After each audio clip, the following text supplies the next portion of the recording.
Olá, Caminho da Luz, seguidores de Jesus, aqui é o pastor Alan Rodrigues. Nós estamos reunidos mais uma vez para celebrarmos a Palavra de Deus. Celebrarmos é porque a Palavra de Deus ela é maravilhosa, ela nos dá vida, nos redime, nos limpa, nos revela, nos sara, nos cura, faz tudo sobre as nossas vidas, ela é a nossa vida. Tanto é que Jesus disse, as minhas palavras são espírito e vida. E nessa semana onde o mundo celebra a Páscoa, eu quero meditar um pouco com vocês sobre os acontecimentos que antecederam a crucificação do nosso Senhor Jesus Cristo, que são acontecimentos muito importantes. Hoje eu quero falar sobre a entrada triunfal em Jerusalém. Então, são vários acontecimentos que são relatados e que são de muita importância e que nós devemos meditar sobre eles, pois eles nos trazem revelações extraordinárias para as nossas vidas, para o fundamento da nossa fé. Tudo está escrito para nós. Deus nos presenteou com verdades muito importantes para a nossa fé, para que nós crescêssemos que verdadeiramente Cristo é o nosso suficiente Salvador. E qual a diferença de crer em Cristo, de conhecê-lo e de ter uma religião? É que a nossa fé ela é fundamentada em verdades, em bases sólidas. Quando as Escrituras dizem em Hebreus 11, a fé é o firme fundamento, é porque ela não é baseada em conjecturas, em hipóteses, em gnosticismos, em revelações místicas. Ela é firmada na palavra de Deus e nos seus fundamentos, naquilo que Deus deixa muito claro para nós. Por isso que nós precisamos conhecê-la profundamente, porque ela nos dá garantias de que ela só pode ter sido escrita pelo próprio Deus, através de homens ungidos para isso, separados para isso. Então vamos à leitura em Mateus 21 sobre esse acontecimento tão importante, que é a entrada de Jesus em Jerusalém. Quando se aproximarem de Jerusalém, Mateus 1, a partir do versículo 1. Quando se aproximarem de Jerusalém e chegaram a Betfagé, ao Monte das Oliveiras, enviou Jesus 2 discípulos, dizendo-lhes, o Monte das Oliveiras era onde Jesus orava sempre, lembra? De fronte para Jerusalém. Ide à aldeia que está de fronte de vós, e logo encontrareis uma jumenta presa e um jumentinho com ela, seu filhotinho. Desprendei-a e trazei-mos, trazei os dois. E se alguém vos disser alguma coisa, respondei, o Senhor precisa deles, e logo os enviará. Ora, isso aconteceu, lembra-se que eu acabei de dizer? O firme fundamento, isso aconteceu para que se cumprisse o que foi dito pelo profeta. Que profeta? Nós vamos ler lá na frente, profeta Zacarias, 520 anos antes de Jesus nascer. Dizei, a profecia é esta, versículo 5. Dizei à filha de Sião, eis que aqui tem o seu rei, manso e aonde? Montado em um jumento, em um jumentinho, cria de animal de carga. Jesus previu o jumento onde ele estava, em outra cidade, em outro bairro, que havia uma jumenta com um filhotinho. Ele não poderia prever isso se ele não fosse Deus. O profeta, 520 anos antes, também não poderia escrever isso, sendo um homem, como muitas pessoas dizem. As escrituras foram escritas por homens. Ora, foi escrita por um ser humano, não seria escrita por um pássaro, teria que ser escrita por um ser humano, por um homem. Livros são escritos por homens. Então, o firme fundamento é este. A nossa fé não está baseada em conjecturas, mas em fatos de que Deus aprove nos comunicar essas verdades. Então, eles vão lá, indo, pois, os discípulos, e fazendo como Jesus lhes ordenara, trouxeram a jumenta e o jumentinho, e sobre eles puseram seus mantos, e Jesus o montou. E a maior parte da multidão estendeu seus mantos pelo caminho, e os outros cortavam ramos de árvores e os espalhavam pelo caminho. E as multidões, tanto as que o precediam, como as que o seguiam, os que estavam na frente e atrás, clamavam, dizendo: Hosana ao filho de Davi, bendito o que vem em nome do Senhor, Hosana nas alturas. Eles exclamavam que Jesus tinha que ter vindo dos céus, enviado por Deus. Hosana é uma exclamação, aquele que vem em nome do Senhor. Então, eles estavam declarando que Jesus era o Messias esperado, que Jesus era o Salvador de Israel. Versículo 10. Ao entrar em Jerusalém, agitou-se a cidade toda e perguntavam: quem é este? E as multidões respondiam: este é o profeta Jesus de Nazaré. Entendam que dentro desse contexto judaico, a atitude que Jesus tomou de entrar na cidade montado num jumento era uma atitude que era muito conhecida da cultura daquela época. Jesus estava se autoproclamando o rei. Aquela atitude era uma postura de rei, de homem, de quando um rei assumia o cargo, se declarava rei, ele era empossado no seu cargo, ele entrava como uma procissão na cidade montado num jumento, porque ele estava numa atitude de paz. Por isso o profeta diz: o seu rei é manso e montado num jumento, porque ele vem em paz, numa atitude numa postura de declaração da sua realeza. É isso que Jesus está fazendo. E muitos se escandalizam, os religiosos se escandalizam, né? Então, essa era uma prática que era muito conhecida, eles entendiam muito bem o que Jesus estava fazendo. E a reação do povo também era de aceitação, era de declaração, de concordância com aquela atitude, né? Então, Jesus está fazendo uma procissão de um rei conquistador. Ele está entrando e conquistando o seu reino, né? Então, ele declara abertamente, se até agora eles haviam se interrogado ele: quem é você, quem é você? E ele tinha se desvencilhado de assumir essa posição. Agora ele toma uma atitude declarada e ele entra pela porta oriental, que havia profecias também que o rei entraria por lá, o Salvador da humanidade, o Salvador do mundo, de Israel para eles, né? Então ele entra por essa porta e se declara abertamente: eu sou o rei dos judeus. E os religiosos o repreenderam. Tanto entendiam que eles mandam os discípulos: mandem esse povo calar a boca. Eles não podem fazer uma declaração dessa para Jesus. Ele não é o rei, ele não é o Messias.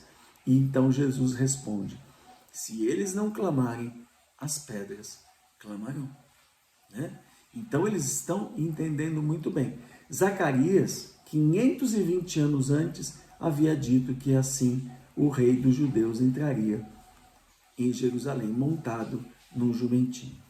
Eu vou ler a profecia de Zacarias 9, versículo 9. Alegra-te muito, ó filha de Sião. Exulta, ó filha de Jerusalém. Eis que vem a ti o teu rei. Ele é justo e traz a salvação. Ele é humilde e vem montado sobre um jumento, sobre um jumentinho, filho de jumenta. Então, era impossível que Jesus soubesse que havia lá uma filha de jumenta, né? Um filho de uma jumenta, né? E ele trouxeram a jumenta e o seu filho, para que se cumprisse a profecia em Cristo Jesus. O rei, o Salvador, o rei dos judeus, o Salvador da humanidade, entraria em Jerusalém assim. Só que essa entrada não foi reconhecida direito, porque muitos daqueles que estão clamando Hosana, bendito aquele que vem em nome do Senhor, e jogando as suas vestes, porque as vestes eram a única coisa, as túnicas eram as únicas coisas que eles tinham. Então, quando eles lançavam as suas cobertas ao solo, eles estavam se humilhando, muita gente não tinha essas cobertas para si. Então eles, ao invés das suas túnicas, pegavam as folhas os ramos, tanto os ramos de palmeira quanto os ramos de oliveira. O que eles tinham de folhas para representar a aceitação, a submissão, que era o ato de jogar sua roupa para que o rei passasse, era submissão ao rei. Essa submissão é muito interessante, porque esse rebaixamento, essa aceitação, em parte era legítima, em parte era feita porque alguns deles haviam recebido a revelação de que Jesus era o Salvador das suas almas, que Jesus perdoava-lhes os pecados, retiravam-lhes as doenças que eram provenientes do pecado, e eles reconheciam ele como Filho de Deus, como Pedro faz quando ele pergunta: quem diz que eu sou? E Pedro diz: tu és o Filho de Deus. E aí Jesus diz: foi o Pai que te revelou. Alguns ali eram revelados disso, mas outros entendiam Jesus como o Salvador de Israel, o rei que iria libertá-los da opressão dos romanos. Era esse o entendimento que o povo tinha acerca do Messias que viria. Viria como um rei Davi, todo-poderoso, que iria destruir os inimigos. Mas Cristo não vem para um reino terreno, ele vem para o reino de Deus, o reino que vai nos libertar do pecado e da morte. Esse é o reino de Deus. É a paz e gozo no Espírito Santo, o reino eterno. Não é? O mesmo reino que Abraão esperava.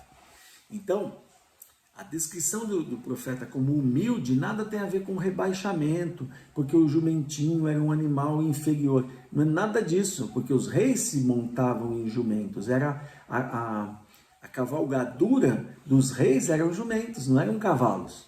Né? Ele está dizendo, e tanto é que ele aceita a adoração como Deus. Hosana, o que vem filho no nome do Senhor. E escandaliza os religiosos, né? Que mandaram que ele se calasse. Mas com relação ao jumento, está dizendo a humildade dele, manso se refere a uma condição de paz. Ele vem como rei de paz, como diz as Escrituras. Não apagará o pavio que fumega, nem pisará a cana quebrada. Ou seja, ele não vai pegar os pecadores que já estão destruídos e matá-los, não. Ele vem, como ele diz, porque o Filho do Homem veio para salvar, né? E não para condenar. Então, neste momento, Jesus vem em paz, vem manso, vem humilde. Ele vem para oferecer a sua vida, o seu sangue no seu lugar e no meu lugar. Está claro isso? Então existem uma entrada não reconhecida direito, em parte, por uns que criam na salvação e por outros que criam num rei libertador. Ok? Então ele não vem em guerra, nem em conflito, ele vem em paz e em humildade. Manso e humilde. Como ele diz: aprendei de mim, que sou manso e humilde de coração, e tereis descanso para as vossas almas. Ok?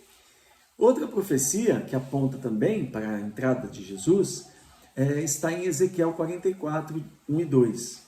Né?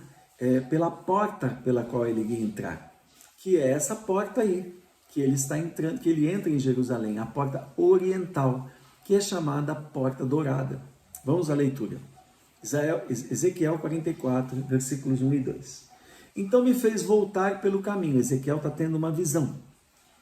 Pelo caminho da porta exterior do santuário, que olha para o oriente, é a Porta Dourada, a qual estava fechada. E disse-me o Senhor: essa porta permanecerá fechada, não se abrirá. Ninguém entrará por ela, porque o Senhor, o Deus de Israel, entrou por ela. Por isso, permanecerá fechada. É incrível saber que essa porta, 500 anos depois, foi fechada foi lacrada, na verdade, por um sheik otomano chamado Suleiman, em 1520. Por quê? a importância do fechamento dessa porta, para que a profecia fosse cumprida, é que Suleiman era muçulmano. E ele, sabendo da profecia, o que ele faz? Ele vai, fecha a porta com tijolos, com pedras, e coloca um cemitério diante da porta, porque ele sabia que como o Messias entraria por ali, ele cria nisso, ele fecha para que o Messias não entre, para que o rei dos judeus não entre por ali. E coloca um cemitério diante da porta, porque as escrituras dizem que ele seria sacerdote. E o sacerdote judeu não pode pisar no cemitério, ele não pode entrar no lugar dos mortos. Só que a Bíblia mesmo, antes mesmo disso se cumprir, de Jesus passar por essa porta, a Bíblia já declara que essa porta estaria fechada, porque o Senhor passou por ela. Então, Suleiman não sabia, né? Esse sultão otomano, muçulmano, não sabia que o príncipe, o rei dos judeus, já havia passado, não, ele já passou pela porta, ele já cumpriu com o seu, ele já assumiu o seu reinado, agora ele está no céu, à direita do Pai, ele já assumiu o seu reino, que é o reino celestial, né? E até hoje a porta encontra-se fechada, como a profecia nos garantia. Então, quão importante nós conhecermos as Escrituras para que nós tenhamos o nosso firme fundamento. Hebreus 11, a fé é o firme fundamento. Nossa fé não está baseada não é firmada na areia, é firmada na rocha, em fatos concretos. Então, essa é a mesma porta pela qual Jesus entrou, chamada Porta Dourada, que até hoje está lacrada por meio desse acontecimento do sultão ter dominado Jerusalém. Mas o Messias já passou. Então, essa passagem nos deixa alegres e felizes, porque nos traz uma viva esperança que o nosso Redentor já cumpriu as profecias esperadas por ele. E nos dá a salvação e a vida eterna por meio da fé no seu sangue, na sua obra, né? Então ele pode nos transportar das trevas para o reino da sua maravilhosa luz. Amém? Então, quão importante é essa entrada, esse triunfo de Jesus sobre o pecado e a morte, esse pré-triunfo onde ele declara o seu reinado.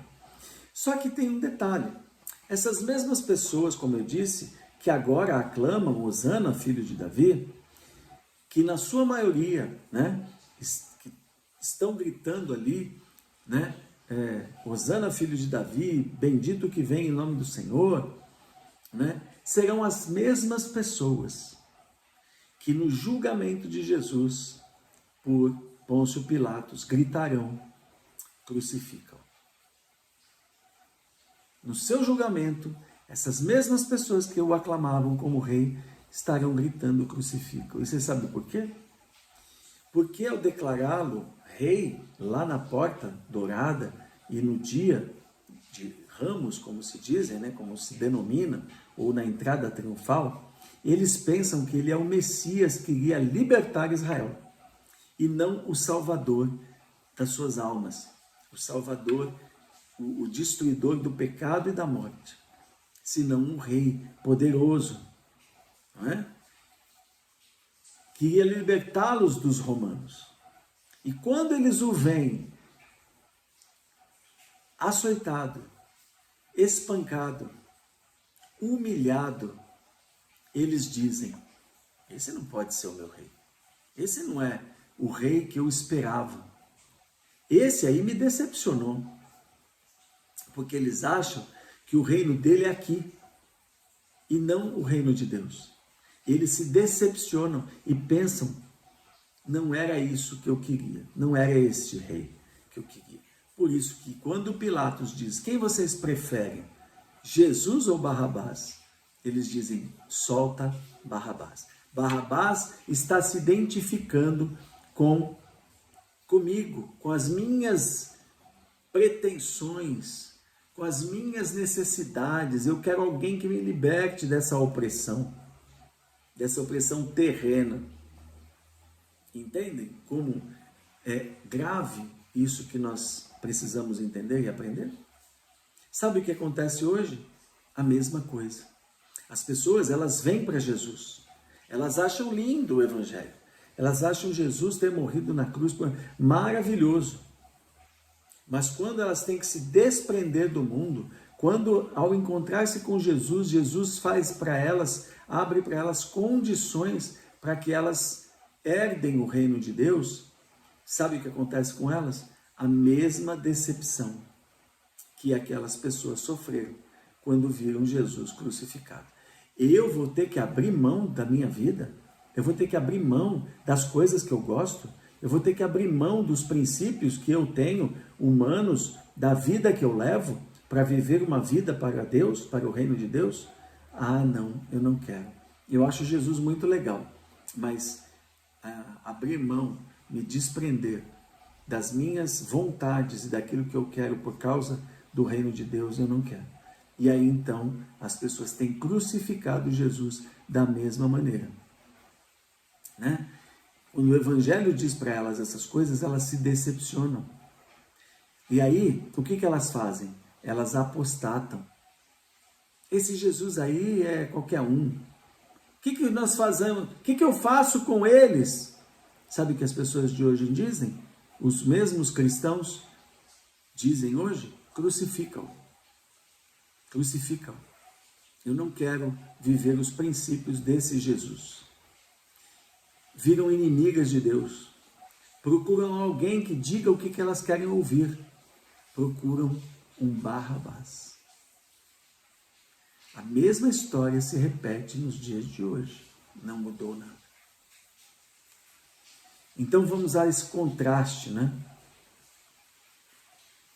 Porque a mensagem que a entrada triunfal de Jerusalém nos dá é uma mensagem extremamente completa. Ela não é uma mensagem parcial, ela é uma mensagem manca. É isso que ela nos traz para os dias de hoje, para as nossas vidas. Então que nós possamos compreender que ao mesmo tempo que a mensagem da entrada triunfal de Jesus, no dia chamado hoje por algumas religiões, o dia de Ramos, tem muito mais a nos revelar do que propriamente somente uma entrada de vitória.